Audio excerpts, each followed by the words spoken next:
We want justice. No safety, no duty. No safety, no duty. ৯ August কলকাতার RG Kar medical college হাসপাতাল থেকে এক নারী চিকিৎসকের ক্ষতবিক্ষত মরদেহ উদ্ধার হয়। পরে ময়নাতদন্তে জানা যায় ওই চিকিৎসককে ধর্ষণের পর হত্যা করা হয়েছিল। তবে মরদেহ উদ্ধারের পর হাসপাতাল কর্তৃপক্ষ বলেছিল যে ওই চিকিৎসক আত্মহত্যা করেছেন। কর্তৃপক্ষের এই বক্তব্যের পর প্রথমে ফুঁসে ওঠে কলকাতা, পরে গর্জে ওঠে পুরো পশ্চিমবঙ্গ।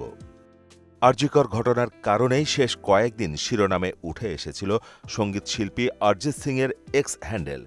ঘটনার প্রতিবাদ চেয়ে একের পর এক পোস্ট করেছিলেন গায়ক। অল্প কয়েকদিনের মধ্যেই সবাই চিনে নিয়েছেন গায়কের প্রোফাইল আত্মজোয়ার জালো।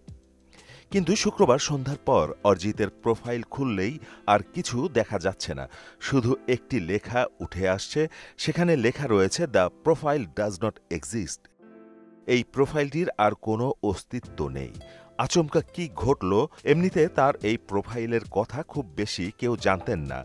তবে এই আরজিকর ঘটনার পরে এক্স হ্যান্ডেলেই একের পর এক টুইট করছিলেন গায়ক।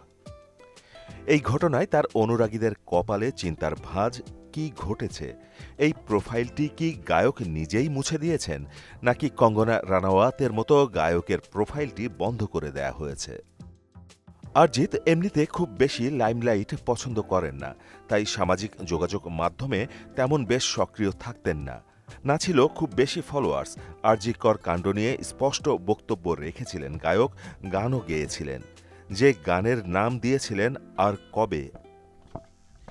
মাহমুদ হোসেন, মোহনা ডিজিটাল।